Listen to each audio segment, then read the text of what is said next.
Basgiath War College rose like a fortress carved from the cliffs, its parapets slick with morning mist.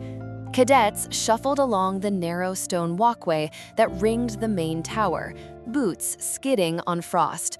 Somewhere below, the river pails churned. On this winter dawn, Xaden stood with arms folded, cloaked in black scales, his shadow longer than the parapet itself. He watched as first years lined up, waiting to attempt the crossing that separated those who would fly from those who would fall. Rumors whispered around him. The general's daughter would cross today. He clenched his jaw, thinking of the orders he'd received. Orders. Protect the daughter of the man who slaughtered my father. As if that debt could be repaid with a single act of chivalry. I kept my eyes on the far end of the parapet, where a slight figure waited. She was shorter than the rest, shoulders hunched against the cold, hair braided tight under a hood. General Sorrengail's message had been blunt. See my daughter across, or answer to me. The rebellion tattooed along my neck prickled. This was not why I came to Basgiath, but duties had many faces, and some were carved with grudging respect. The parapet seemed thinner than a blade. Wind whipped across the ridge, tugging at my braid and tearing tears from my eyes. My boots slipped on the wet stone, and I swallowed hard. People thought I was fragile because of my small frame and my love of books. They forgot that living in a library teaches you endurance. Clutching the strap of my satchel, I inhaled the scent of stone and rain. I would not give them the satisfaction of watching me quake. Mom's gift had been a death sentence cloaked as an honor, and I refused to die today. Cadets murmured like restless birds. That's General Sorrengail's kid. She's going to blow right off the side. The older riders smirked, some with malice, others with pity. Xaden ignored them. Garrick, his second, sidled close, his breath a mist in the cold. You look like you'd rather be anywhere but here. Thought you'd enjoy watching a Sorrengail squirm. Xaden's lip twitched. I enjoy justice, not cruelty. The truth was more complicated. Justice rarely involved such thin ledges. Justice doesn't feed the revolution. Orders are orders. You gonna hold her hand? I half expected him to scoff, to tell me to mind my own business. Instead, he shrugged, eyes still fixed on the waiting girl. I'll do what needs to be done. You're a better man than me, Riorson. Or a more pragmatic one. Around us, the crowd surged as the first cadet stepped onto the parapet and the gauntlet began. One by one, cadets inched across. A gust of wind took one by surprise. He flailed, shrieked, and vanished into the chasm. A collective gasp rolled like thunder. Violet's knuckles whitened on the stone, but she didn't step back. She squared her shoulders and began to walk. The world narrowed to her slow, steady steps. Xaden's fingers curled around the cold parapet wall, ready to leap. Not yet, not yet. Violet slipped once, regained her balance, and continued. The wind tore at her cloak. He swallowed a curse and moved, boots silent on wet stone. I forced myself to keep a measured pace. If I dashed, it would look like weakness. If I waited too long, there would be blood on my hands. When the gust hit her full on, her feet skidded. She teetered. Without thinking, my arm shot out. My hand found the curve of her waist, studying her. Heat flared where our bodies touched through layers of wool and leather. Eyes forward, Sorrengail. She stiffened, then straightened, using the pressure of my palm to find her center again. There, she was stable. I released her and stepped back. His grip was firm, calloused, and gone as quickly as it had come. For a heartbeat, gratitude flared, followed swiftly by indignation. Thank you, but I don't need a babysitter. His face was an unreadable mask, jaw shadowed by stubble, violet eyes like storm clouds. I'm not your babysitter. I'm your insurance policy. Whatever that meant, I didn't have time to parse it. The far platform was within reach. I focused on the goal and stepped onto solid ground with a rush of relief that nearly buckled my knees. A cheer went up from a corner of the courtyard as Violet made it across. Dane, her childhood friend, sprinted forward and embraced her. His eyes flicked to Xaden, suspicion sharpening his features. Xaden responded with a lazy salute. Later, in the command tower, Colonel summoned Xaden. Whatever else you're plotting, keep Violet breathing. Xaden nodded stiffly.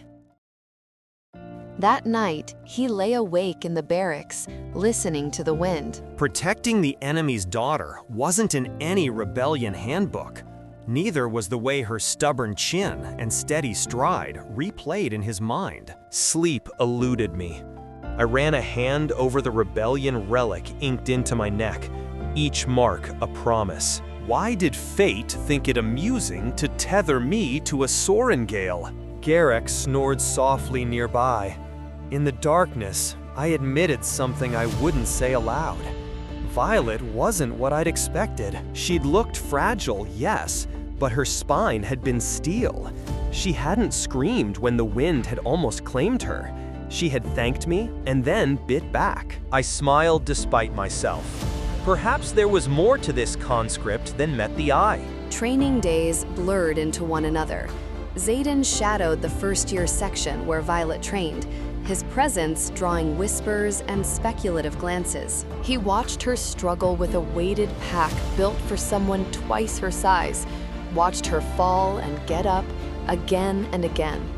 Each time, she met his gaze with defiance, the bruises on her arms like medals.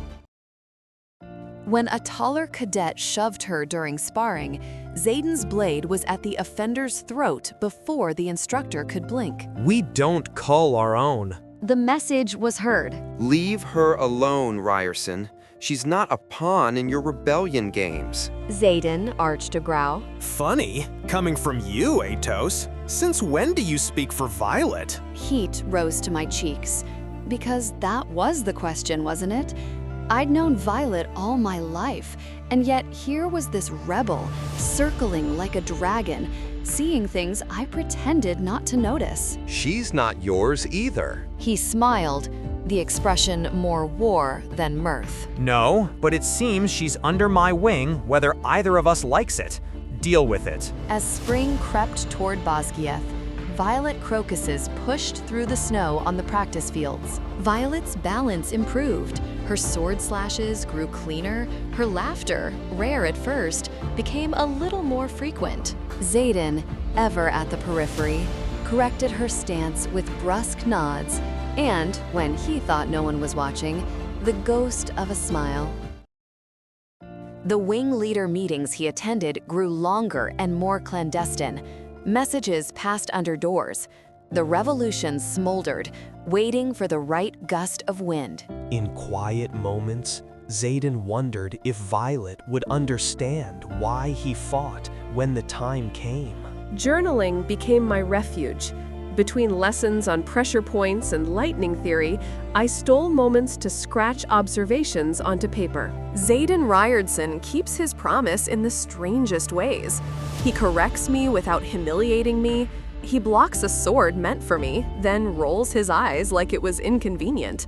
He watches the skies like they whisper secrets only he hears. Writing it down made the strangeness feel more manageable. Somewhere between ink blots, I admitted that his presence was no longer just an order hanging over my head. It was something else I wasn't ready to name. One afternoon, during a sparring exercise, Xaden paired himself with Violet. Blunted blades met in controlled strikes. He pushed her, forcing her to pivot, to duck, to use momentum over strength. She retaliated with ingenuity, throwing gravel into his face and sweeping his legs when he expected a thrust. For a heartbeat, he lay on the ground, staring up at the sky while she stood over him, grin wide. Laughter rippled from the watching cadets.